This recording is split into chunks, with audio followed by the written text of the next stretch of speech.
reuniões que você está participando, o que para você tirou de que acha, puta, isso é o mais legal, ou isso é mais importante, esse ponto que você considera bacana aí, você começar isso, a live especial que você está fazendo aqui pra gente? Pô, muito legal, Thiago. Primeiro, gente, boa noite para todo mundo aí. Super prazer.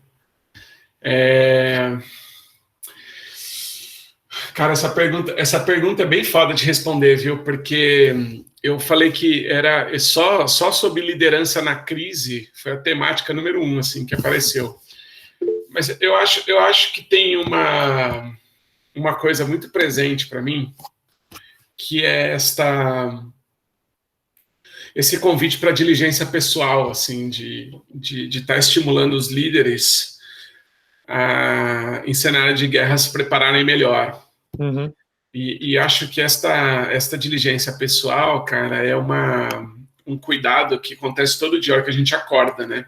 Sim. Eu tô incentivando muitos líderes, incentivando a mim mesmo, a criar rotinas mais vivas de diligência pessoal, de cuidado físico, mental, espiritual, emocional, para a gente dar conta da quarentena, né? Sim.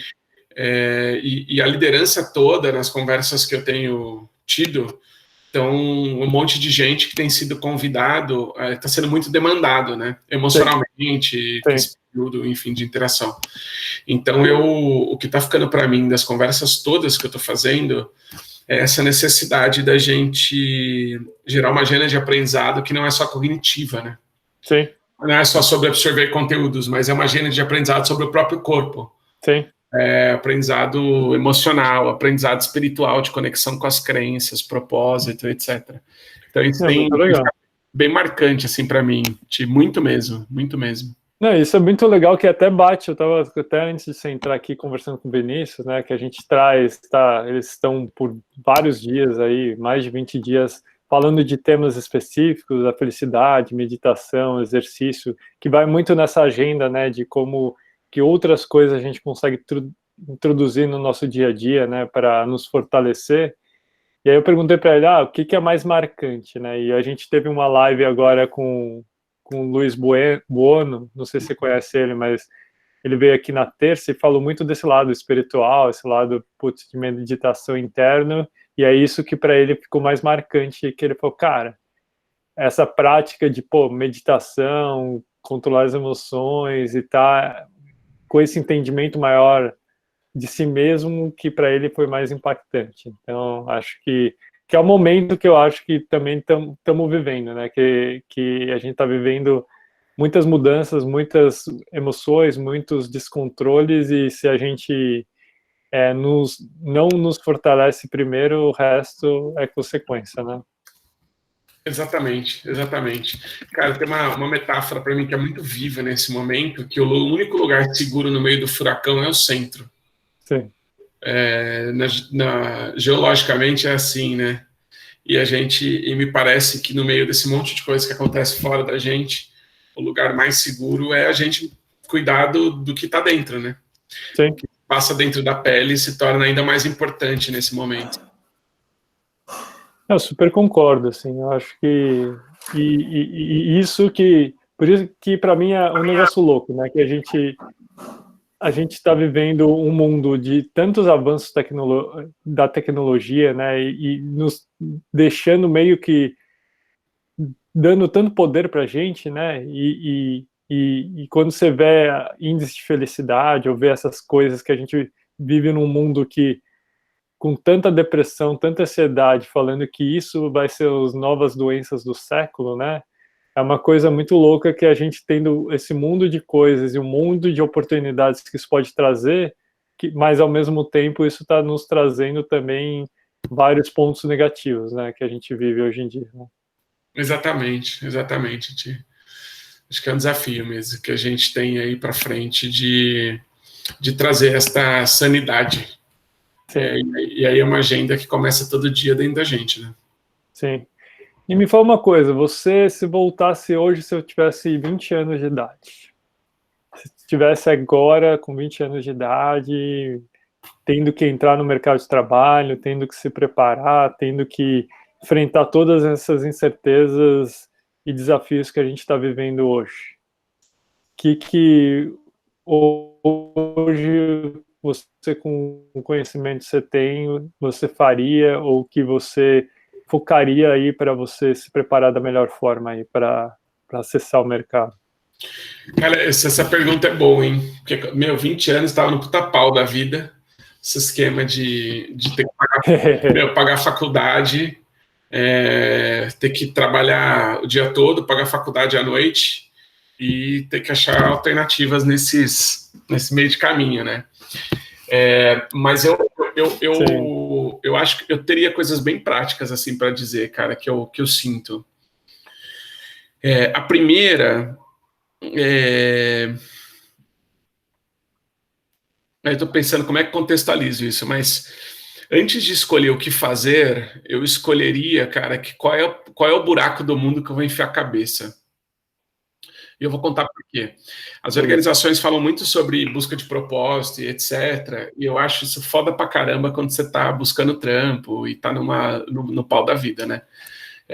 Mas tem uma coisa que ajuda muito a gente a focar, canalizar energia e escolher onde a gente vai colocar a cabeça, que é descobrir, cara, qual é o problema do mundo que incomoda a gente e a gente vai trabalhar todo dia para resolver. E aí ter um trabalho, uma ocupação não tem a ver com isso. Se andar na Avenida Paulista hoje, ou andar em qualquer zona periférica de São Paulo, você vai encontrar um monte de problema social, e nesse monte de problema social tem algum que te incomoda mais. Tem gente que vai se incomodar com causa da mulher, tem gente que vai se incomodar com o idoso, tem gente que vai se incomodar com violência urbana, tem gente que vai se incomodar com o problema da moradia, tem gente que vai se incomodar com a liderança do Brasil, tipo Thiago, Samu, Felipe Urbano. E aí a gente vai trabalhar todo dia para resolver esse problema. Parece uma conversa besta para a gente contar pela gente mesmo, mas ele é o maior direcionador.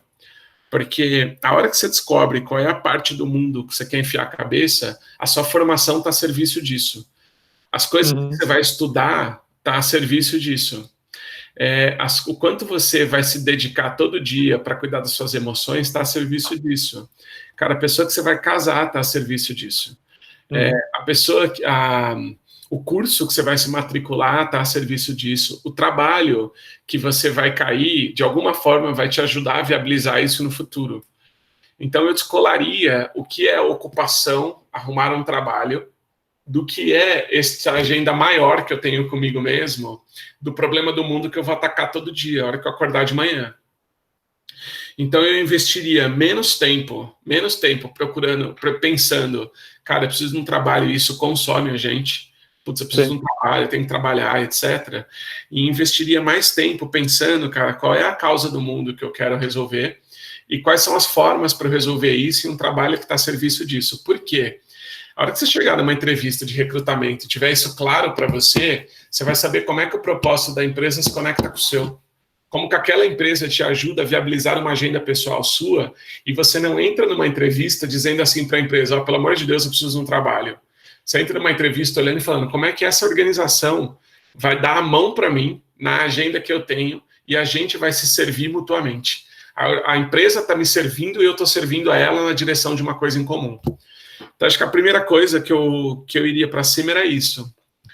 A segunda, cara, foi um conselho que eu escutei do Tim Brown numa conferência que eu participei há alguns anos, que é o cara que inventou, mas pelo menos organizou o design thinking no mundo, que ele disse que o futuro é dos designers.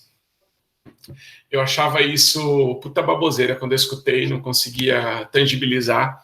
E aí eu comecei a descobrir que trabalhar é agregar valor para alguém. Você vai trabalhar numa empresa que vende alguma coisa. E toda a experiência de venda hoje é uma experiência de dar significado para aquilo que você está vendendo. Ninguém compra uma camiseta só porque ela é bonita. Você compra o significado que aquela camiseta tem. Ninguém vai no McDonald's porque o McDonald's é o mais gostoso. Não, tem um significado lá por trás. E quem atribui significado às coisas são os designers. E aí designer não é design gráfico, designer que vai pintar, fazer PPT, vai pintar parede, não é isso. Designer é um tipo de pensamento, de alguém que constrói soluções. E aí o Tim Brown falou na palestra, cara, se eu tivesse dar um conselho sobre o futuro, é estude design. eu apliquei isso para mim mesmo. Então, eu fui estudar design de serviços, design de futuro, design thinking, design de modelo de negócios, design de experiência. E é um privilégio vocês estarem no Bold e estarem tendo acesso a design, porque para mim é a competência que vai sustentar o presente e o futuro. Quem sabe design é alguém que certamente vai se diferenciar em relação às demais pessoas, porque o mundo consome design. Essas duas coisas. Acha o propósito e estuda design. Bem prático, sensacional. Assim. Não, sensacional. Eu concordo com você plenamente, porque, inclusive, né, uma das discussões que eu tenho com os estudantes cara, a gente está com um mundo de coisas, né, e um monte de coisas, um monte de curso, um monte de coisa acontecendo agora na quarentena. E aí eu vejo a galera querendo fazer tudo, mas não com foco específico de falar, cara, qual que é o meu mundo? Qual que é o meu...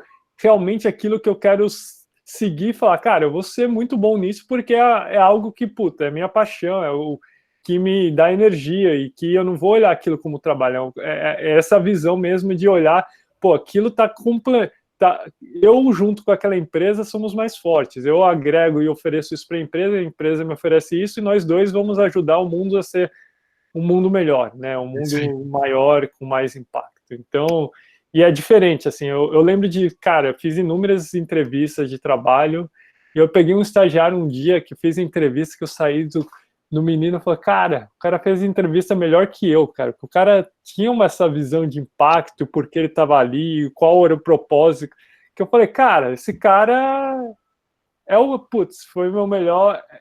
tinha clareza, entendeu? E foi a forma mais fácil de contratar uma pessoa na vida, né? Que quando você tem essa clareza, esse propósito e conecta, pô, é o que o cara quer ouvir, né? Fala, cara, às vezes nem o entrevistador tem isso, né? E quando você vê alguém que tem, você fala, porra... E é isso, porque... E é engraçado, porque eu li nos últimos 3 anos, eu fiz a conta, 18 livros que tivesse atrelado a propósito. Virou minha temática, assim, liderança. E é interessante, porque as organizações resolveram isso, cara. Quando você pega onde você viveu, a Singularity University, cara, propósito transformador massivo. Tanto Peter Diamandis como Salim Ismail elaboraram desse jeito. Você pega Purpose, que é o livro do Nikos, que é um grego. Cara, ele resolveu isso o problema da empresa. Simon Sinek, Golden Circle, começa pelo porquê, tá resolvendo o problema da empresa. Propósito, que é do Joey Raymond, cara, tá resolvendo o problema da empresa. Então, assim, toda empresa resolveu essa questão sobre o propósito, ou a maioria delas. A crise de como é que eu me conecto com isso é porque propósito vem na palavra grega que é telos, né? Telos é finalidade, é a razão por que algo existe. A gente confunde isso no mundo ocidental, porque quando você fala o telos na premissa oriental, finalidade não é sobre onde chega, é sobre o lugar que parte. Sim. Porque o lugar onde chega é objetivo, é visão, é outra coisa. O lugar onde parte é se faca serve para cortar, água serve para molhar e fogo serve para queimar, eu sirvo para... O telos do fogo, a finalidade dele é queimar, ele foi feito para isso. A água foi feita para molhar. Aí você foi feito para quê? Então, exatamente. Né? Exatamente, e essa foi minha ilusão, assim, quando eu fui em 2016 para fora, né, e buscando meu propósito, buscando qual era o meu objetivo de vida, apesar de ter conquistado um monte de coisa da forma, virou gerente novo, tinha um ótimo salário, estava numa puta empresa, eu não via propósito, né, e aí quando eu comecei a estudar isso e ver, e tive conversas com grandes CEOs das melhores empresas do mundo, né, CEO da Microsoft, mundo, tal, o cara falou, cara, eu queria me suicidar. O cara ganha milhões de dólares, estava naquela puta posição e queria se suicidar porque não era o objetivo. Ele tinha essa impressão, meu objetivo é esse objetivo comum de conseguir ser CEO numa grande empresa e ganhar milhões. E ele viu que, cara, não é isso a vida dele, que é o ligado a propósito, e por isso que a gente vê que no mercado tem 80%, 90% de pessoas infelizes, porque é isso, não está vivendo o seu propósito, né? E não quer dizer que, para todo mundo não serve vida colaborativa ou para todo mundo. Realmente, a gente tem várias opções e o propósito você alinhando o seu propósito, aí você encontra a empresa certa e você consegue efetivamente ter esse ganho, né? De ter uma jornada muito mais fácil, né? Porque aquilo, você vai todo dia para o trabalho tendo energia e aquilo vai te ajudar a chegar mais próximo daquele seu impacto que você quer deixar, né? Perfeito. Cara, e acho que encontrar propósito, depois que você sabe, e aí deve dar uma crise, né? Porque você fala, pô, qual é o meu propósito? Não tô conseguindo. A gente descobre propósito procurando, se debatendo com a vida.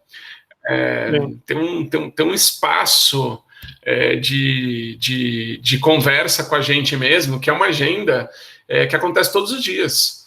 Então, eu não achei a frase do meu propósito. Eu demorei um tempão para achar o meu. E falar assim, não, eu vou acordar todos os dias para cuidar da liderança do Brasil. Isso aí demorou um tempo para elaborar. A grande questão... acho que a grande questão, quando você descobre essa área toda, que, meu propósito está por aqui, assim, tô estudando engenharia química. Cara, eu tô, de algum jeito, ajudando ao mundo a ser melhor, dando soluções para ele, usando química para melhorar a vida das pessoas, sei lá, para produzir alimento mais saudável, para dar cor para o mundo. Então, assim, tem um monte de coisas que são maiores que a própria profissão e ocupação. A hora que você descobre isso, toda a sua agenda de desenvolvimento está a favor desse negócio. Concordo, e hoje cada vez mais a profissão, né, ou a universidade não é que vai dizer o que você vai ser do mundo, né? Pelo contrário, né, quando você pega qual o percentual do que você efetivamente na sua vida corporativa você aprendeu na universidade, você vê que cada vez é menos, né, e esse que é também um dos problemas que a gente vê, né, que muitos não, eu tô fazendo engenharia, eu tenho que seguir engenharia, eu tô fazendo aquilo, porra, não tem nada a ver, cara, tem pessoas que, e nos Estados Unidos isso é muito comum, né? Você tem pessoas que, se formam em biologia, tá fazendo, design, e essa diversidade de pensamento, de cursos e de coisas que vão nos ajudar a ser diferente e ser único, né? Porque o problema é que a gente querer ser igual. A gente sendo igual, a gente não vai criar nenhum impacto, né, diferente ou fazer a diferença mesmo, né? Thiago, eu acredito tanto nisso, cara. Quando eu estava na faculdade, foi a primeira vez que tomei contato com o Edgar Morin, que é um filósofo francês, antropólogo, sociólogo, e aí ele escreveu um livro chamado A Cabeça Bem Feita. E aí ele fala isso, mais importante que uma cabeça cheia é uma cabeça bem feita. Eu fui tentar entender que era isso. E o Morin introduz um conceito de transdisciplinaridade que eu tentei trazer para a minha vida, na minha formação. Então, cara, eu fui estudar administração, design, educação, psicologia e filosofia, porque eu falava, cara, quais são as áreas de estudo que vão me ajudar a servir melhor o meu propósito com a liderança brasileira? Então, eu não quero ser alguém especialista em psicologia, eu queria ser alguém especialista em humanidades. Agendas de humanidades. Se eu fosse fazer um doutorado hoje, a hora que abrir espaço na agenda, vou estudar antropologia, vou estudar sociologia. O meu campo de estudo é esse. Só que a hora que eu olho para a minha empresa, fluxo de caixa, eu tenho que saber matemática financeira e administração. Então, assim, a vida não dá muita brecha para eu ficar preso. É verdade. Só. Eu tenho essa folga toda, assim. Você é engenheiro o resto da vida. Não, filho, se for engenheiro o resto da vida, você tá fudido, cara. Porque a vida tá pedindo outras coisas para você. Cada vez vai pedir mais coisas diferentes, né? Porque hoje, cada vez mais a tecnologia vai substituir. A maioria desses trabalhos mais racionais, né, que dá para ser automatizado, e o que vai diferenciar é justamente essa forma da gente ser humana, única, né, da criatividade, do design, da conexão, da colaboração, né? Exatamente. Muito legal. Você viu que aqui o papo tá num outro nível, né, galera? Você viu que o cara é um cara fantástico. Então, vou abrir aqui um pouco, abrir para perguntas. Eu vou trazer aqui a Amanda, que é uma pessoa que vive o seu propósito muito claro. Amanda, quer trocar uma ideia e jogar uma pergunta aqui para o Felipe?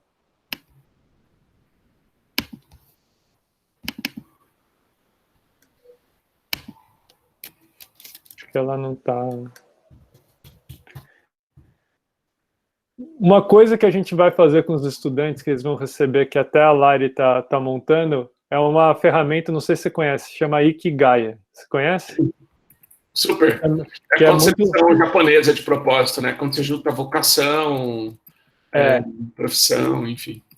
Eu acho que isso já não traz exatamente, mas já te traz alguns pontos de reflexão, né, que vai te ajudar a entender, né, putz, onde estão as áreas, possíveis áreas que vão ligar o seu conhecimento, que você gosta, com propósito, com impacto, né, isso ajuda a nos ajudar, né, nesse sentido. Sim, sim. Eu acho que é uma...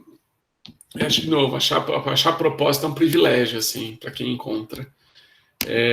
E acho que isso é um exercício que a gente faz diariamente. Você tem um trabalho que você ama, que você tem uma vocação nele, você acha que você contribui para o mundo enquanto está fazendo ele, que isso responde aos seus talentos e etc., é um privilégio de pouca gente. E acho que é um privilégio de pouca gente por uma série de condições. Mas a primeira delas é de não saber que essas variáveis são possíveis de conciliar. Então, o privilégio que vocês têm já no Instituto Bold é de saber que é possível conciliar essas agendas todas. E que isso não necessariamente torna a sua vida mais fácil. Pelo contrário, saber que tem um problema do mundo que você está trabalhando todo dia para resolver vai te tirar noites de sono, às vezes. Que você vai querer, né, você não vai fazer mais ou menos, né, você vai querer resolver, né. É isso. Ainda mais se for um problema social do Brasil, cara, porra, vai demorar para consertar. E perguntando assim, como que você vê o impacto dessa crise para o futuro? Como você está enxergando essa crise? Está enxergando do ponto de vista de oportunidade, emprego ou desenvolvimento de empresas? Putz, eu tenho vários sentimentos sobre essa crise, Thiago. Eu estava agora com a turma lá na Renner, falando um pouco de uma perspectiva de varejo e etc. Mas eu estou me pautando em cima de uma premissa, um princípio que eu acho que vai acontecer muito com a gente isso, e eu acho que a vida vai ficar mais pulverizada mesmo. Essa experiência de estar em casa e poder acessar o mundo, ela foi exponencializada agora, né? Sim. Se antes eu consegui fazer isso na tela do meu celular, agora esse é o verdadeiro modus operandi. O jeito de funcionar do mundo é esse. E aí, eu estava na segunda-feira com o Roni, da Box 1824. Ele tem um trabalho bem famoso aí no Brasil, Nova York, etc., de comportamento de jovens. Aquele vídeo de gerações All Work and All Play, foi ele que produziu. Legal. E ele pesquisa tendência muito bem, assim, né? E uma das coisas que me fez pensar é que tudo aquilo que diziam que a tendência do mundo é se individualizar, a nossa experiência ser uma experiência muito particular e o Netflix se potencializar sobre a vida, ou seja, eu escolho o meu próprio filme, eu escolho as coisas que são prioridade para mim, eu sou dono do meu próprio tempo e etc., isso vai aumentar. Então, o que a Deloitte já tinha profetizado lá, que era o The Rise of Individual, o aumento do indivíduo em detrimento das instituições, a gente consegue derrubar presidente hoje na palma da mão do celular. Já foi provado isso. O impeachment da Dilma começou nas redes sociais, cara. Isso é surreal numa democracia. E aí nenhum ato de concordar ou não com isso, mas é interessante que é essa potência individual que a gente tem. Então, quem está entrando no mercado de trabalho agora é a chance de ter esse frescor de compreender como é que essa singularidade funciona. Vocês terem acesso ao digital de maneira mais rápida vai abrir possibilidades para vocês que não estão disponíveis para o resto das pessoas. Então, quanto mais você sabe pensar experiências individuais, quanto mais você sabe pensar esse comportamento de como as pessoas agem individualmente, mais chance você tem de ter mais possibilidades no mundo do trabalho. Qual é a competência que traduz isso? Design. Novamente. Eu não quero ser um profeta do design, não, mas porque é uma das referências que eu tenho, nem é a coisa que eu mais estudo, mas eu acho que é uma oportunidade para quem consegue pensar a gente individualmente. Então, quanto mais conectado e digital que você tiver, mais oportunidades vão aparecer. Sim. Eu super concordo também. Tanto é que eu vejo vários movimentos, né, de pessoas falando, não, tem que estudar a parte de tecnologia, programação, etc. E eu continuo falando, cara, isso vai ser substituído. Design não vai ser substituído. Porque como você entende o ser humano, como você entende como ele pensa, o processo disso, né, esse processo da criatividade, pensamento crítico, né, e de criação, isso é uma coisa que, cara, dificilmente isso tudo pode ser potencializado pela tecnologia, né, e ter essa conexão humano mais tecnologia, né, que hoje tem várias ferramentas que facilitam esse processo, mas ser substituído 100% é impossível, né, porque a máquina vai conseguir se programar automaticamente, ela se programa, né, ou fazer cálculos, ou todo esse lado mais racional, mas esse lado mais, né, de entender o ser humano, entender como ele pensa, o processo de tomar de decisão, entendendo esses grupos e quais são suas necessidades únicas, porque cada vez menos a pessoa vai querer aceitar fazer parte de uma massa. O cara quer ter a solução única para ele, né? E ter esse entendimento é algo que vai efetivamente diferenciar e que, para mim, é onde o futuro de grandes empresas vão surgindo, né? Então, essas grandes indústrias, né, que fazem uma peça e acham que vai atender todo mundo, vai acabar, né? Vai acabar acontecendo mais essa customização, né? Perfeito, perfeito. E é interessante isso. A gente tem uma pergunta aqui, que eu vou emendar nessa proposta, que cara, essa individualidade exige que a gente tenha uma elasticidade maior para transitar nos temas, né? Uhum. E aí o Jonathan fez uma pergunta que eu acho matadora, assim, como é que você tem segurança psicológica diante de tanta exigência, né? Sim. Porque quanto mais a gente conversa, mais angústia dá, né? Sim. O Thiago também comentou isso. Como é que as pessoas vão se autoconhecendo e se perdem, né? O Thiago também traz, né? Qualquer ferramenta. Cara, eu queria responder ao Thiago e ao Jonathan numa direção de um livro que eu tô lendo, que aliás eu recomendo muito para vocês. É um cara vivo ainda, Richard Sennett, chama O Artífice. Ó, que legal. O Artífice. E ele defende um princípio, que é super legal, é uma série de 3 livros dele, que, cara, a gente quando a gente está fazendo as coisas. Então a gente pensa fazendo. Eu acho que a gente não se perde quando a gente está fazendo coisas. E aí eu insisto nisso. Eu tenho mais chance de contratar alguém que está fazendo projetos e produzindo coisas paralelamente, que eu consigo atestar a capacidade de realização dele de alguma coisa. Cara, projeto pode ser uma série de vídeos. Cara, pode ser uma ação social que você faça. Não importa, assim, a gente que está fazendo coisas, eu tenho mais chance de atestar a competência dela do que de alguém que está pensando e não se movimenta. Então, a minha recomendação para não se perder, cara, é se movimentar. A gente precisa estar se movimentando na direção mais do que absorver conhecimento, etc., estar produzindo coisas. A segurança psicológica vem desse lugar, que é a capacidade do artífice de autorrealização. O quanto que a gente consegue colocar as coisas em prática, atestar a nossa própria potência de execução das ideias que a gente gera. Então, acho que a segurança psicológica vem muito disso, assim, ó, a potência de que eu consigo fazer coisas, a potência que eu consigo escrever um texto até o final, a potência que eu consigo compartilhar um conteúdo, a potência que eu consigo ler um livro inteiro, a potência, achar essa potência interna de realização de coisas, a potência de manter um trabalho social, a potência de tirar 10 na faculdade, sei lá. Estas referências são muito legais.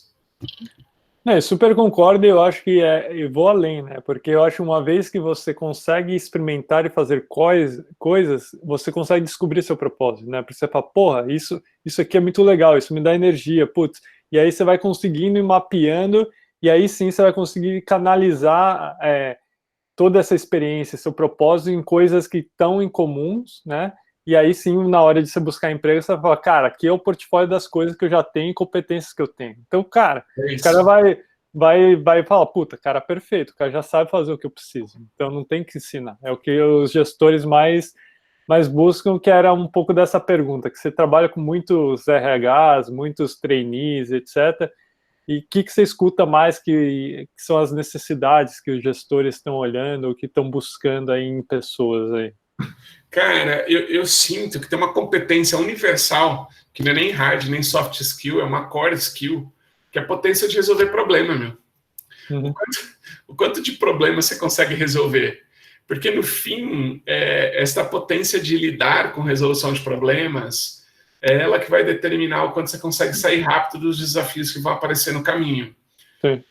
Eu fui do programa de trainee do Santander, do Itaú, da Alpargatas, da Gol, e agora a gente está abrindo o processo na Vale. Em todos esses lugares, quando eu olho as competências, e aí a minha ideia de carreira é que eu tenho três arquétipos para mim, 3 personas de carreira que eu organizei para mim. Tem um tipo de gente que eu chamo de alpinista. Uhum. Cara, é gente que o sonho dela é chegar no topo da empresa. Então, assim, eu vou mobilizar todos os meus recursos para conseguir chegar no topo da empresa e conseguir, de alguma forma, um cargo mais relevante. Então, essa é a trajetória do alpinista. Uhum. Uma pessoa que está lá o tempo todo buscando alternativa, etc. Eu brinco que se a pessoa tivesse Netflix e fosse um seriado, ela assistia The Suits. Advogados lá. Não, eu vi esse seriado. É o seriado favorito da pessoa. Aí tem outro tipo de gente que, para mim, é gente que... E se fosse um filme dessa pessoa, que seria o Whiplash, sabe? Meu esforço, caramba, etc. Aí tem um outro tipo de gente que eu chamo que é o navegador. Meu, é gente que gosta de transitar em projetos, então é gente que vai trocar bastante de empresa, que não quer se fixar em lugar nenhum, quer fazer um projeto aqui, outro ali. É gente que, gosta de navegar, assim. A pessoa tá transitando, gosta de experimentar coisas novas. O seriado favorito dele é tipo Chef's Table, Masterchef, experimentação de receitas, experimentar mundo novo, e vai indo. Gosta de coisa de viagem. Então tem esse tipo de gente.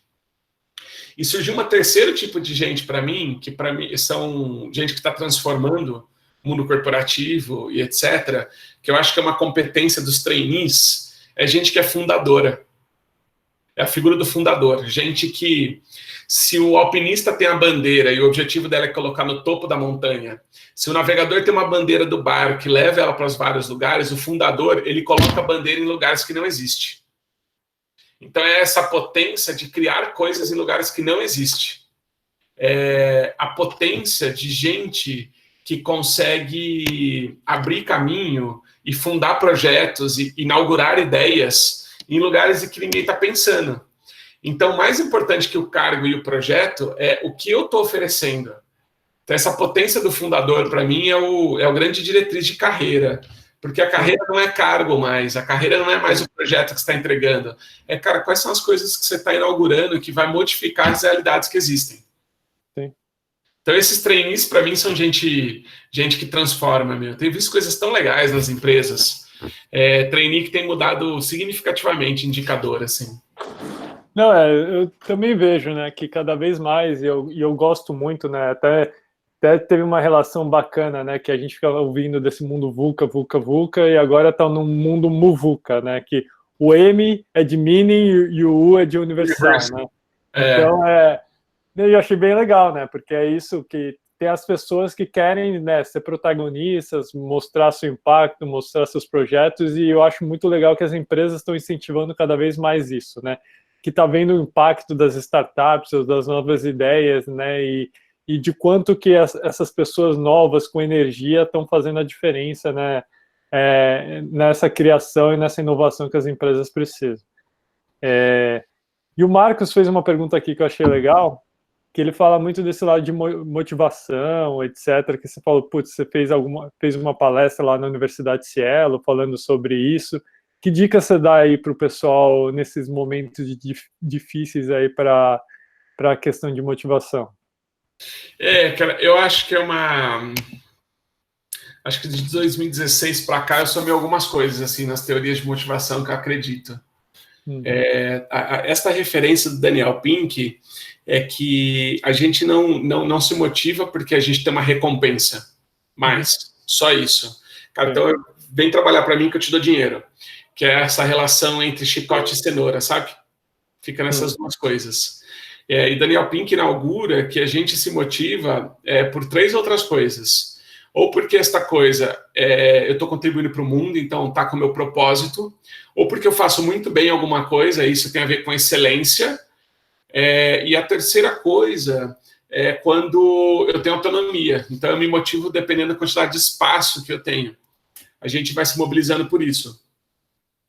Mas eu fui avançando um pouco nessas teorias de motivação, passei pelo flow, lá do Mihaly Csikszentmihalyi, que ele fala que é quando a gente entra em estado de flow, que a gente está produzindo um negócio muito legal, e tentei achar aspectos mais internos, assim, que a gente tem motivação na quarentena quando a gente consegue ver um sentido para ela.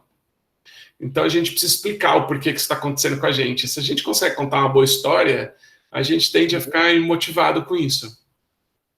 O Pondé é um cara que eu gosto muito, filósofo brasileiro, e diz assim, na quarentena, você quer se motivar com ela? Não pensa muito, não, vai fazendo as coisas, vai vivendo. Mas eu acho que tem um pouco dessa aceitação da realidade, a motivação também, né? Se aquele negócio muito extraordinário, que não existe, que não é possível nesse momento, você vai tender a se desmotivar. Então, abrir esse espaço do extraordinário diário, da vida mesmo, acho que é a maior ferramenta de motivação que tem. Muito legal, e super concordo aí, porque e é um pouco que, eu não sei se você já ouviu falar, eu estava até falando com o pessoal antes do call, falando que uma coisa que eu gosto de fazer de manhã, que é muito ligado a essa motivação, chama Ho'oponopono, não sei se você já ouviu falar. Que traz muito esse lado, né, de, você saber contar histórias e ver prazer em simplicidades e trazer energia positiva para o seu dia. Então, acho muito bacana que acaba ajudando, para mim, começar com energia alta, com exercício, eu ganho o dia no começo do dia, né, e que eu acho que tem muitos livros que trazem isso, né, Milagre da Manhã, o Clube das 5 da manhã, tem várias coisas que, são livros mais motivacionais, mas que eu acho que acaba traduzindo uma forma de viver que você consegue ter um ganho maior e ser mais produtivo, né?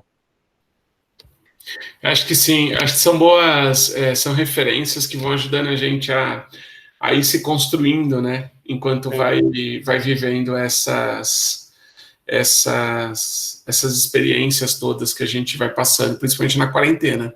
Sim. Eu tenho visto aí, Thiago, um monte de perguntas sobre design. Aí eu não sei se eu já posso cair nelas, mas... Pode. Então, eu sinto, gente, aí eu vou dar um mundo de referências aí, não sei se consigo anotar tudo, tá? Mas design, para mim, você parte de uma referência inicial, que é esta referência do design thinking. Então, as referências é tudo que o Tim Brown produz. E aí ele tem um livro que chama Design Thinking mesmo. Vocês vão achar uma série de cursos gratuitos sobre Design Thinking, se vocês procurarem. A Ecos, Escola de Design em São Paulo, tem várias coisas legais sobre isso. Então, a referência de Design Thinking, para mim, é o Tim Brown. Quando o Tim Brown inaugura essa referência de Design Thinking, começa a aparecer outras manifestações. Então, aparece, por exemplo, Design de Experiência do Cliente, que está lá no Stephen Krug, que é o livro Não Me Faça Pensar. Também tem série de pessoas de textos, artigos sobre UX que vem. Então, Não Me Faça Pensar é o do Stephen Krug, tem umas outras referências por aí, mas ele fala de UX Design, que é User Experience. A outra manifestação de design, para mim, é o Foresight, que é fazer design de futuro. Aí a referência para mim no Brasil é o Thiago Matos e a Rosa Alegria, os dois têm publicações aí de artigos, mas a minha referência é do Bob Johansen, que aí só tem referência em inglês dele, que é Leaders Make the Future, os líderes que fazem o futuro. Então é a inauguração do design de futuro, que é o Foresight. A outra manifestação de design é design de modelo de negócios, que está num livro que é Business Model Generation, é em português, mas continua chamando Business Model Generation. A referência é o Alex Osterwalder.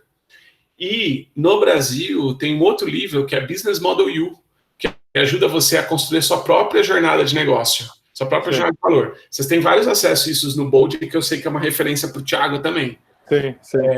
Então, quando você pensa design de serviços, que é o business model, business design, é o Alex Osterwalder. E a última referência de design para mim é design como forma de trabalho, que aí é o livro do Design Sprint, que está no John Knapp, que ele fala de design como modo de trabalho, que é o modelo que o Google implementou. Então, o Design Sprint é outra referência. Então, 5 formas de design. Foresight, Design Thinking, design, Business Design, que é BMG, Design Sprint como forma de trabalho e User Experience, que é UX Design. São 5 formas de design. E qualquer Google que você der, você vai achar curso gratuito disso, gente. Sim. Tem muita coisa, muito livro, muita coisa legal na internet. O mais legal é que hoje a gente vive um mundo que o problema não é falta de conteúdo, né? É excesso de conteúdo, né? Então, E é muito nisso que eu acredito que a gente traz muito pro pessoal, né? Tem que experimentar. É muito experimentar e refletir, experimentar e refletir. Então, você usar a sua vida como um design, né? Para você ir lá, experimentar, refletir, saber o aprendizado e ir fazendo de novo e aprendendo, né? Fazendo esses pequenos protótipos e que isso vai te trazer experiência, mais conhecimento e vai te levar aí para caminhos que a gente fala de ser 1% melhor, né? Você não precisa dar grandes saltos. Tem que dar pequenos saltos que vão te levar muito, muito longe, né? Thiago, isso é muito interessante, cara. Você sabe que eu lembro que até os 17 anos eu não tinha lido um livro inteiro na minha vida direito. Eu estudei escola pública, eu li o Machado de Assis, eu não precisei nem ler Machado de Assis para fazer vestibular, porque eu já sabia que eu não ia passar em faculdade pública. Eu já era bem mais derrotista, assim. E eu sabia que eu ia ter que trabalhar, porque se eu passasse em faculdade pública também, eu também já estava ferrado, porque eu não tenho dinheiro para me manter lá. Uhum. Mas foi interessante, cara, porque eu tive um mentor, por isso que é um privilégio ter o Bold, eu acho. Eu tive um mentor, cara, que me incentivou no meu primeiro ano de faculdade, ele 17 livros. É legal. Eu acho, e não é pela leitura do livro em si, mas é esta carne de língua que gastaram comigo de ficar me falando, cara, que de ser 1% melhor todo dia. E foi muito inspirador buscar isso, e para mim a intelectualidade é muito importante, eu fui buscar lendo. Sim. Aí eu fazia aula de música, estudava guitarra, adorava tocar guitarra, e aí eu matava as aulas da faculdade que eu não gostava para estudar guitarra e ler os livros que eu queria ler. Por causa disso, eu peguei exame em contabilidade, depois isso me fez falta na vida. Então, mas eu acho que é de não ser escravo do sistema, de alguma forma, sabe? Sim. A minha agenda de desenvolvimento é minha, não é da faculdade, cara. Eu vou fazer se eu não gostar de alguma coisa, eu vou fazer o mínimo para responder ao sistema. Mas eu não vou reclamar da matéria. Eu vou lidar com ela no lugar que ela tem que estar, cara. Porque o máximo que eu posso entregar nessa matéria é isso. Então eu vou vou estudar outras coisas que são importantes para mim, né? Eu acho animal a sua resposta, porque é muito isso, né? Porque esse que é o problema da sociedade em comum e por isso que tem 80% ou 90% das pessoas infelizes. Porque a gente acha que a agenda da nossa felicidade ou das nossas decisões estão nos outros, não na gente, né? Então, quem tem que me oferecer as coisas é o trabalho, quem tem que me dar a educação é a faculdade. Toda vez que a gente joga a responsabilidade para o outro, a gente tá fudido, porque não tá no nosso controle, né? Toda vez que a gente puxa pra gente e fala, cara, eu tenho que conhecer de mim melhor que qualquer outra pessoa, eu tenho que saber quais decisões ou como eu uso meus 24 horas melhor que qualquer outra pessoa, porque na hora que eu puxo isso e tomo essas decisões, aí sim eu começo a ter a vida que eu quero ter, porque vai me levar na direção onde eu quero, vou conseguir colocar esforços e focos na onde eu preciso, né? Sensacional. A maior pureza para mim da palavra protagonismo, e eu tenho uma crítica a ela em duas perspectivas, antes de falar para mim onde está a pureza da palavra. Eu tenho uma crítica social. É muito difícil você falar de protagonismo em um contexto onde a pessoa tem uma faca panco na mão para atravessar o mar de Jacaré. Cara, vai morrer, né, meu, se lançar no mar de Jacaré. E a segunda é que a aplicação dela, ela às vezes cai num lugar, cara, que é um lugar meio comum, meio clichê, que não dá a densidade que precisa.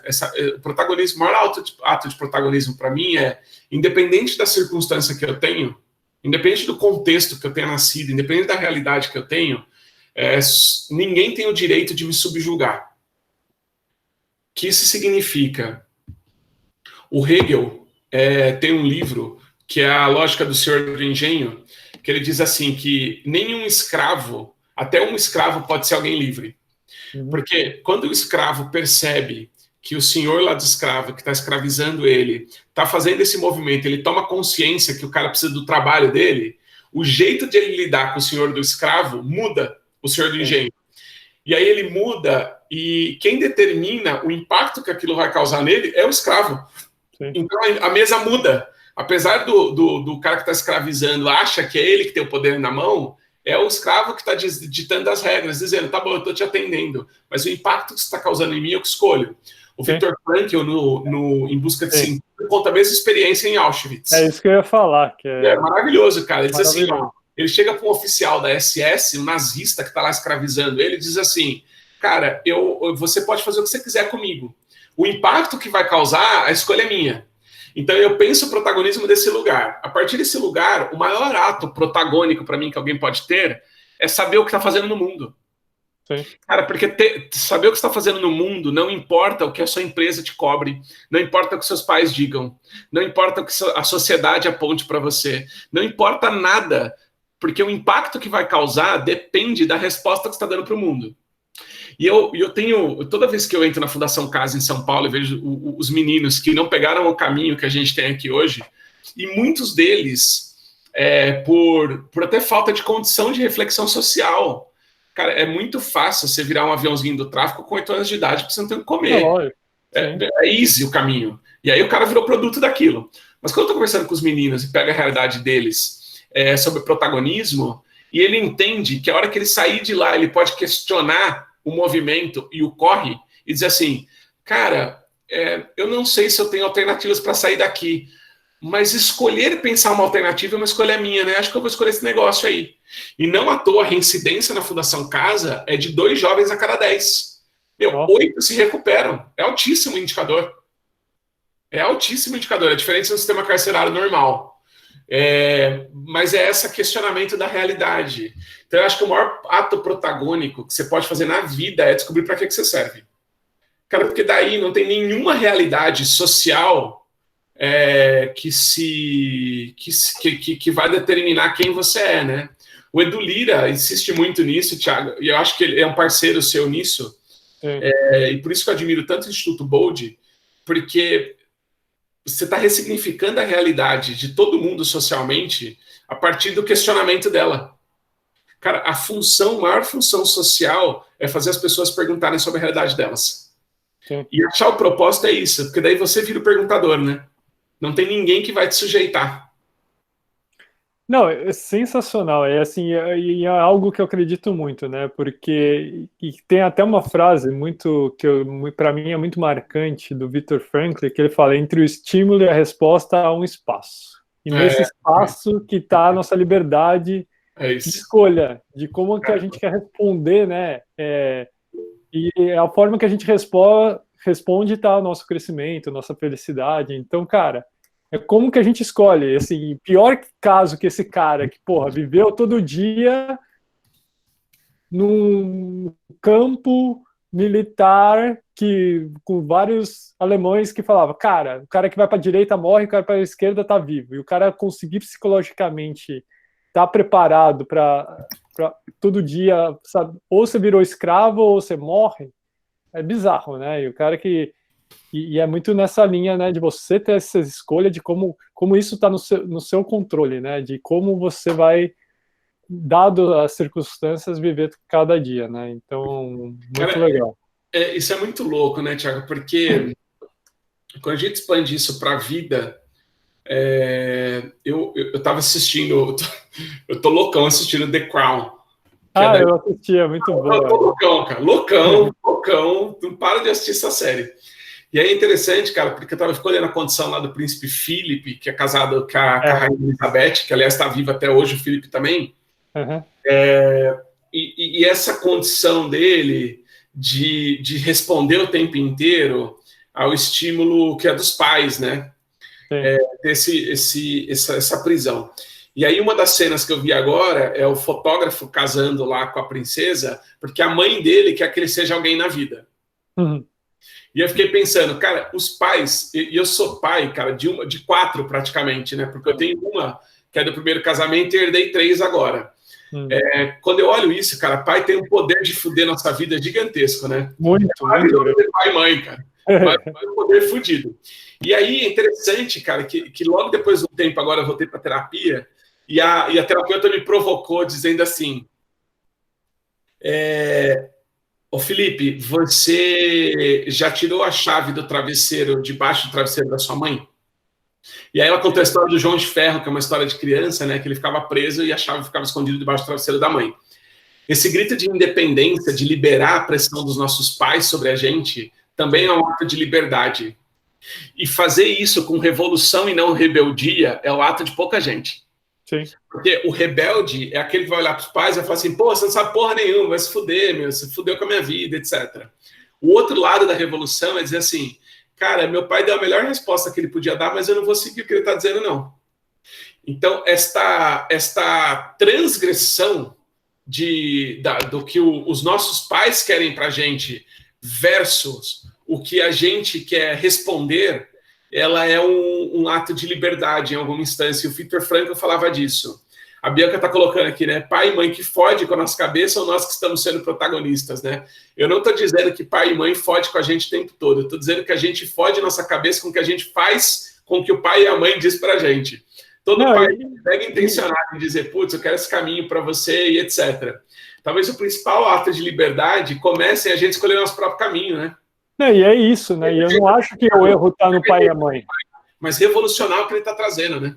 Exatamente, o erro não está no pai e mãe, né? Porque o pai e mãe está querendo tirar as barreiras dos filhos, né? E eu já ouvi, e eu estudo muito isso, né? Porque a pior forma que você pode educar alguém é se tirar as barreiras, né? Dar o caminho fácil, né? Porque no mundo real não vai existir o caminho fácil.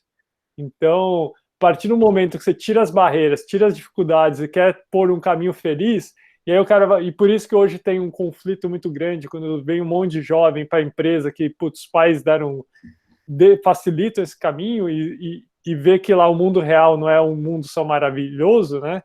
Que existem, porra, você tem que fazer um monte de coisa, fazer e passar obstáculo, né? Quando que a gente cai na real, que o mundo real não é aquele mundo criado que os pais fizeram pra gente, né? Sem dificuldade, com as respostas automáticas e sem qualquer tipo de... É muito legal isso. Sim, sim.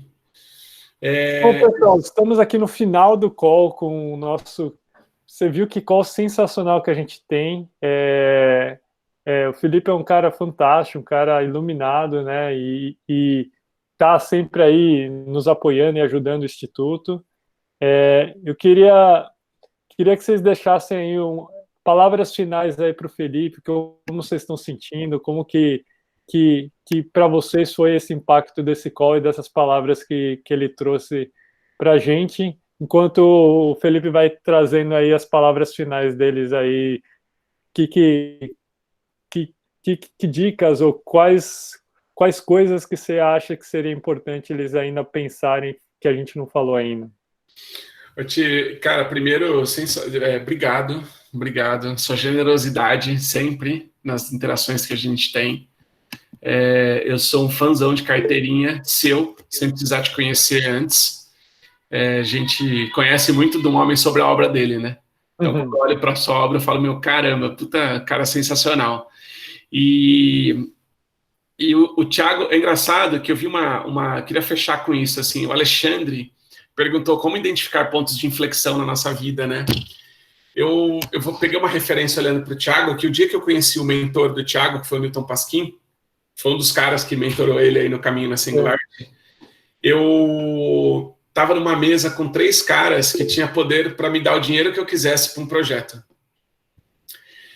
E eu não tinha o que dizer. E foi um ponto de inflexão para mim. Se um dia eu sentar com o Obama e eu ter uma audiência com ele amanhã, eu teria o que dizer sobre o mundo. Se abrir uma porta novamente de dinheiro ilimitado eu tenho um projeto para oferecer de impacto para as pessoas, e essa questão me move até hoje, assim, tá me perseguindo, cara, que a contribuição que eu tenho que dar para o mundo, se eu tivesse todo o dinheiro do mundo para fazer, eu saberia o que dizer. Se eu sentar um dia na ONU, eu tenho o que dizer numa conferência da ONU? Essas coisas têm me motivado muito, assim. Talvez uma reflexão para a gente, em cima da conversa poderosa que a gente teve, e eu não subestimo o jovem brasileiro por causa disso. Assim, Felipe, essa reflexão está muito abstrata para eles. Não. Quando eu vejo um reverb da Natália dizendo assim, cara, tá para além das propagandas de meritocracia, que eu também recrimino, acho a meritocracia maravilhosa em condições iguais e uma falácia como ela é vendida. Uma pergunta interessante é o que você teria a dizer se alguém te desse todos os recursos para fazer o que você precisa fazer? Eu tenho essa pergunta tem me perseguido de novo, cara, porque eu já perdi uma chance na vida. Então, acho que um jeito de lidar com essas pontes de inflexão, eu acho que é essa. É muito difícil acessar isso, dependendo da condição que a gente está. Mas não tem nenhum projeto no mundo bem construído que não tenha dinheiro para ser viabilizado. Ou é um problema de acessar as pessoas, ou é um problema de construir relações para acessar essas pessoas, ou é um problema da gente... Cara, não tem. Então, perseguir isto, de qual é a mensagem, o Thiago tá aí, ó, tem um monte de desafio no Bold, mas eu tenho certeza que se o Bill Gates sentasse na frente dele hoje, ele já sabe o que pedir. E arrisca dizer que se o Bill Gates sentasse, o Thiago ia fazer mais perguntas para o Bill Gates antes de receber o dinheiro dele. Porque o Thiago já teve disponível todo o dinheiro do mundo na mão dele. Então, já teve com gente que tem essa disponibilidade para dar todo o dinheiro do mundo na mão dele. Eu talvez deixaria isso assim, cara. Se tivesse todo o dinheiro do mundo na sua mão, que tipo de impacto você faria? E a partir dessa pergunta, você continuar a construir o caminho, porque esse dia vai chegar, certamente. Não há falta de dinheiro, não há falta de oportunidade para gente que achou o propósito e sabe qual é o impacto que quer causar no mundo. Vocês têm um privilégio único no Instituto Bold, que isso não está disponível para 99% da população brasileira, inclusive gente que já teve sucesso financeiro. Então não deixem de aproveitar isso. Sensacional, muito, muito, muito obrigado, assim, foi incrível essa conversa, super poderosa, para mim, assim, foi incrível, eu aprendi muito aqui com você, e você pensa muito igual, assim, o que eu acredito no mundo, e que também você viu aí as palavras do pessoal que foi realmente super diferenciado, né? Muito obrigado mesmo. Por sempre poder contar com você, ter essa honra aí de você sempre ajudar a gente a fazer a diferença aí. Eu tenho certeza que iremos criar mais projetos juntos aí, para juntos criarmos esse mundo aí que a gente sabe que a gente pode ter, né? Certamente, super prazer. Obrigado, viu, gente? Obrigado, hein? Um grande abraço. Valeu. Até.